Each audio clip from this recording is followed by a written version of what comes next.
I've had a lot of requests recently to recommend books for getting into philosophy. I can't do that. First, because I'm not nearly as well read as I'd like, and recommending a starting place for a field of study has a vibe of authority to it that outside some very small niches I don't feel comfortable inhabiting. But secondly, because recommending a starting place for you to get into philosophy is going to require a lot of specific personal information about you, like real in-person conversation knowledge, not something we can accomplish in badly threaded TikTok comments. It'll depend on what you're interested in, your experience level with academic texts, and the boundaries you feel ready to push, both in terms of the ideas you're being exposed to and the presumed audience the author wrote the book for. Like if I recommend an overly technical book to somebody who's maybe got some insecurities about their intellectual abilities, which is a lot of us, myself included, I'm dropping you on an experience that's gonna make you feel like you're too dumb to read philosophy. And you're not. I promise. The people around you also matter. Are you gonna have nobody to talk to about a huge array of new ideas? Because that's a deeply lonely experience. And it makes you incredibly vulnerable to the human tendency toward misinterpretation, which you'll experience less if you can share these ideas with other people. So this is the first in a series I put together to walk you through the process of finding the right book for you.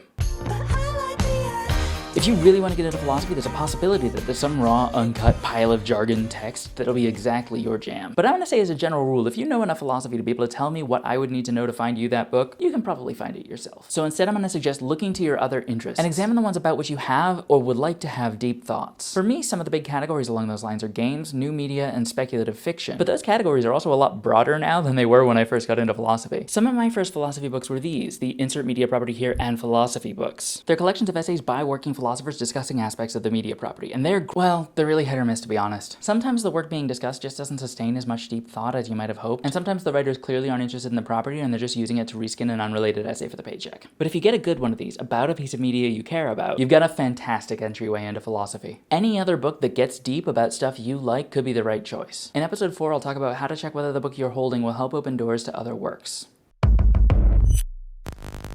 In this series, we're not just looking for a fun read. We're looking for a book that'll help guide you into a deeper study of philosophy. You're looking for a book that's in the right place for you along two axes: possibility and friction. Possibility means that the book will introduce you to ideas that you want to follow up on in a way that will guide you in that follow-up. Friction means things that'll make you put the book down and not pick it up again. But I'm gonna say this now, and I'll say it again later. If you're not gonna read that book, you don't have to finish it and you're allowed to go pick a different one. When you go to college for philosophy, there's an external pressure that'll make you slog through unpleasant text. If you don't do the reading, you're gonna do worse in class. But the only consequence for not reading something that you told yourself you wanted to read is feeling guilty. And feeling guilty rarely motivates anyone to do anything. If you do eventually want to be able to get through those sloggy texts, part of your priority has to be cultivating real pleasure in reading philosophy. You want to teach your brain to believe on a really deep level that there is joy to be found in studying these texts. And with nothing but your own brain to motivate you, you need to make sure that your first steps really cultivate that joy.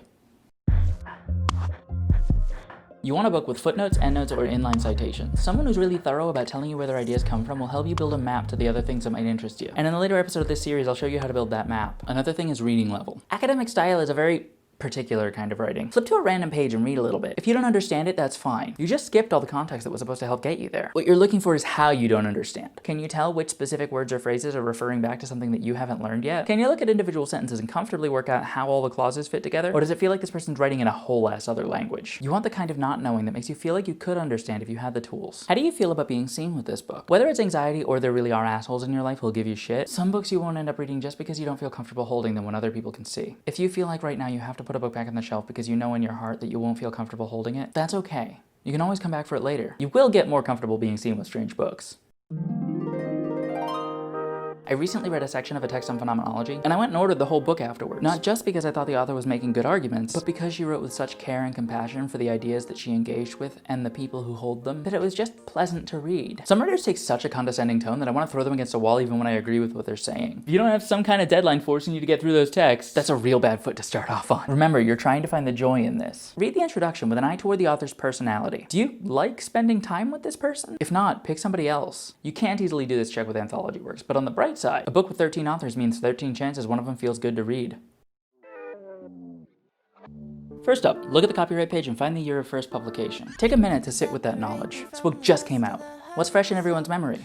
What hasn't happened yet? Is it 2004? Bush is still president. We are not over 9/11. If the 45th president comes up, it's in a joke about real estate. Is it the early 90s? The author might never have used the internet. Vanilla Ice is still relevant. Bill Clinton hasn't even been impeached yet. Is it 2015? The author has zero doubt we're about to have our first woman president. Bin Laden's been dead for 4 years. A reality TV show host is hilariously running for the Republican nomination. The place of the text in time will subtly affect every word you read. And if there's something else. Well, I recommend reading on paper because highlighting in ebooks is a pain in the ass, but you do you. Ebooks are a good way to read a book that you don't want to be seen holding anyway. If you want to get really fucking thorough, go watch my highlighter strategy series and adapt that to your comfort. But that strategy is pretty intense. If you heard me say highlighter strategy and didn't get excited, that's probably not where you want to start. Instead, I'm going to recommend a highlighter for just one function. I use Pink for this. You're going to use it to draw a box around every note marker or inline citation, and you're going to underline the name of every person or work that the author quotes or paraphrases. And whenever you read something that the author attributed to somebody else and you think, oh, tell me more, you're going to go to the works cited section, you're going to highlight that entry and put a tally mark next to it. Tell me more might mean you're excited to go and read this. It might mean you're having trouble understanding and you want to go get the whole argument from the original author. It might mean you think it's bullshit and you want to go make sure you're not missing anything. The point here is that as you work through the book, you'll likely find that there are a few works cited entries that begin to accumulate multiple tallies. That means that author said a lot of shit that you found interesting enough to stop what you were doing and flip to the back of the book. That's your shortlist for what to read next.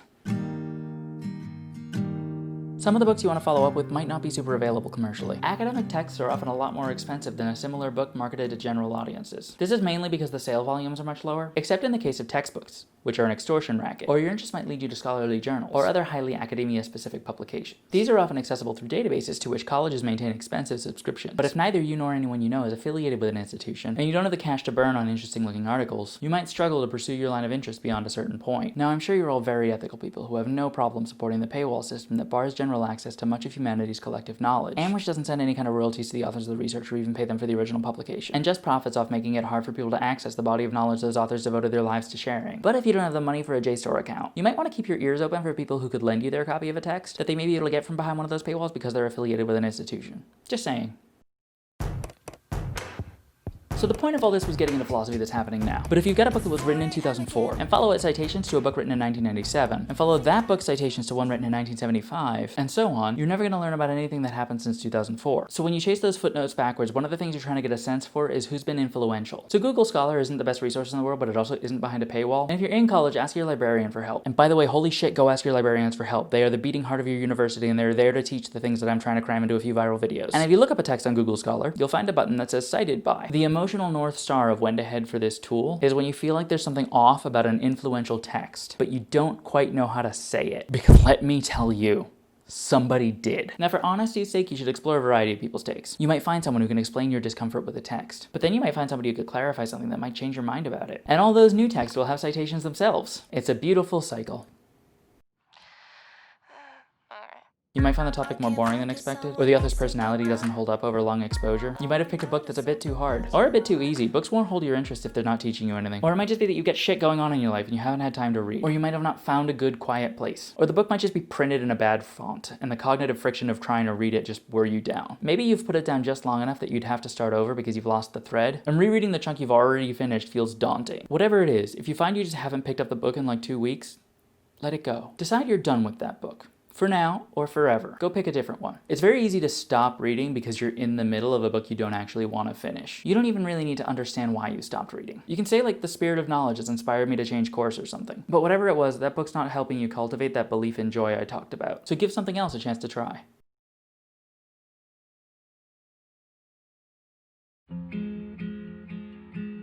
Please watch the other episodes first because they're a disclaimer for this list. But if you still feel like you want me to give you a starting place, I've made a bookshop.org list. Pause for info about bookshop.org. Of the blank and philosophy books, these two, House and Monty Python, are my favorites. If you like those shows, these will make an excellent start. Reality is Broken advocates gamification, making real-life systems more like games. If you're interested in gaming, learning, behavior, or play, you might really like this one. In Misconduct's Mind Over Manners, Robin Abrahams argues for etiquette as applied ethics. If you spend any amount of time thinking about being a good person in terms of the granular effect of your existence on the lives of other people, I think you'll love this book. On Bullshit is a little essay proposing a philosophical distinction between bullshit and lying. Harry Frankfurt argues that bullshit is more corrosive to society than lying, because at least lying still has a meaningful relationship to the truth. It was written in 2005, and after the 2016 election, this shit hits a little different. This is Soonish, 10 emerging technologies that'll improve and or ruin everything. I haven't actually gotten around to reading it yet, but it's by Kelly and Zach Weinersmith, and Zach is one of the best communicators of hard ideas that I know of. So if it sounds interesting to you, I suspect it's a good place to start.